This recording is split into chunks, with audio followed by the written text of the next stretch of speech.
For all of you attending Wet Your Whiskers, I want to say thank you. You are our biggest friends, our longest supporters. We can't do what we do without you. We absolutely can't. There are cats that are here because you cared enough to support us, to volunteer with us, to donate to us. And there are so many more out there that need that same thing. Without you, all of this can't happen.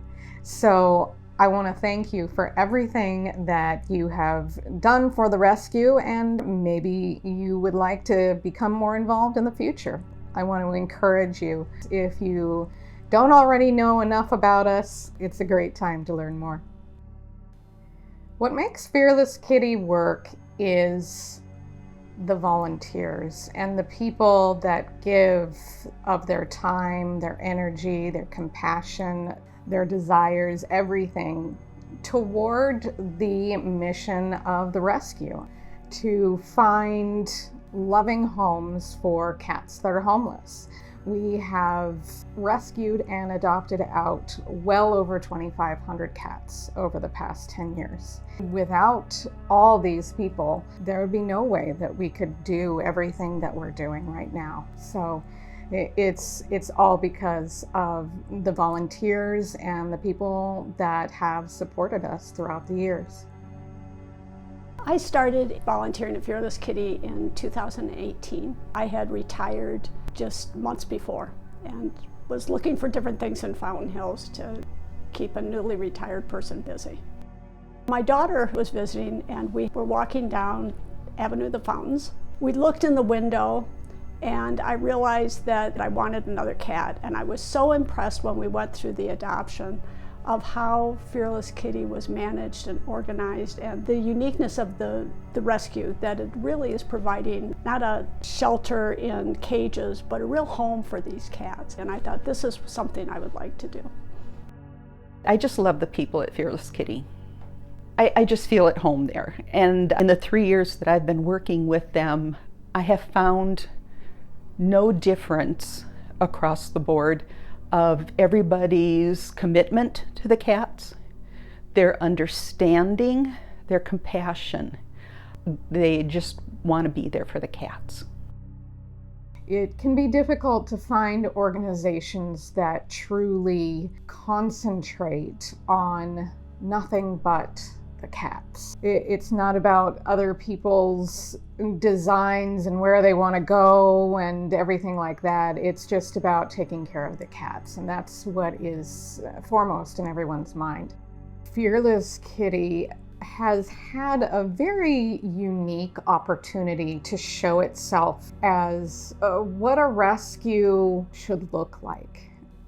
We are not hidden in an industrial area. We are right here on the Avenue of the Fountains, and everybody knows we're here because of the giant cat statue out front. They come in and they can shop in a nice little boutique that has fun and interesting items. You can go and look at the cats and observe them, but you can also come in, spend time with them, adopt them. When you come in, it's a pleasant environment. It's somewhere where you want to be.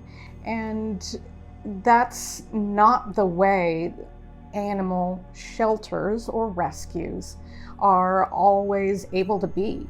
It's just a wonderful opportunity to be able to be out there in front of the community and showing a beautiful face of rescue. For the town of Fountain Hills, a small community, I think what Fearless Kitty does is it kind of completes the town. I think we add a lot of enjoyment to the town. Because we're on Avenue of the Fountains, we'll have people who just want to peek in, and they just want that little cat break and shopping break and come and talk to us, and always say, we're just so glad you're here. It's such a nice break from our lives to have this enrichment in our town.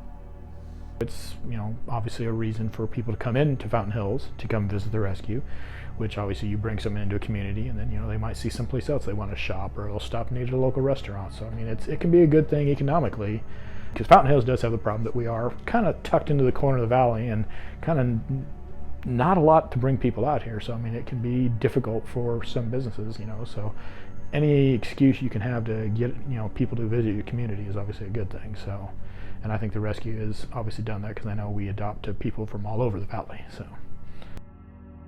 This happens to be, of course, a cat rescue, but it could be a dog rescue or helping disabled people or something. But volunteering, you get a sense of purpose, that it's not only something to do post-retirement, but it's rewarding.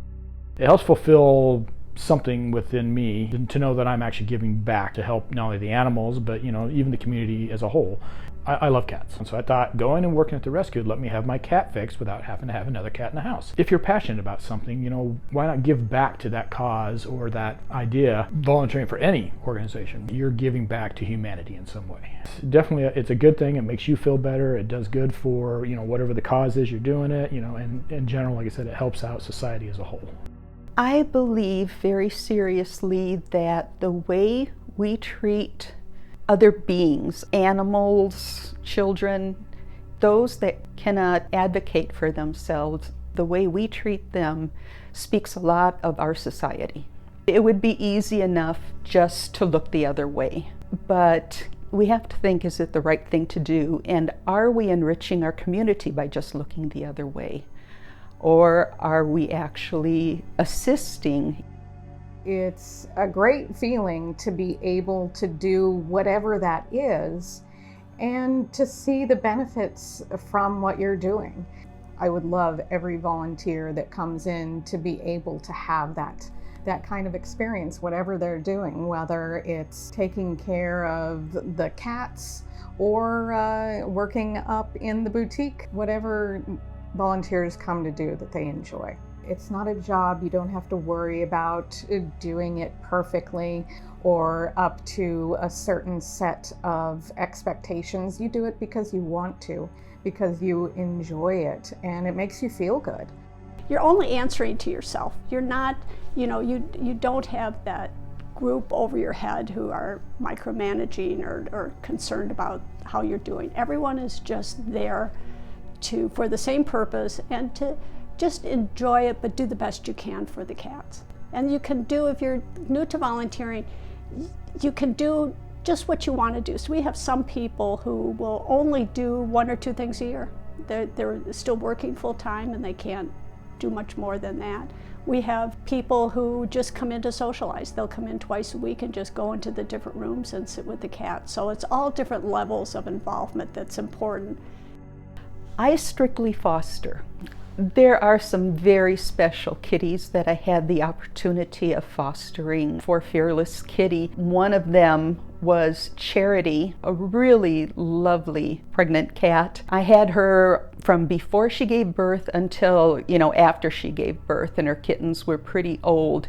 Named them Atticus and Scout. Atticus had cerebral hypoplasia, which means the front of his brain didn't grow correctly, so he had some balance issues. Nothing that hurt him, and he didn't know anything different, but he was really, really lovely, and his sister was nice. About a year later, I had the opportunity to foster and rehab a cat that had hit the news actually quite a bit in this area, and that was Julianne. Julianne was left outside the front door of Fearless Kitty Rescue in a cooler and a bag.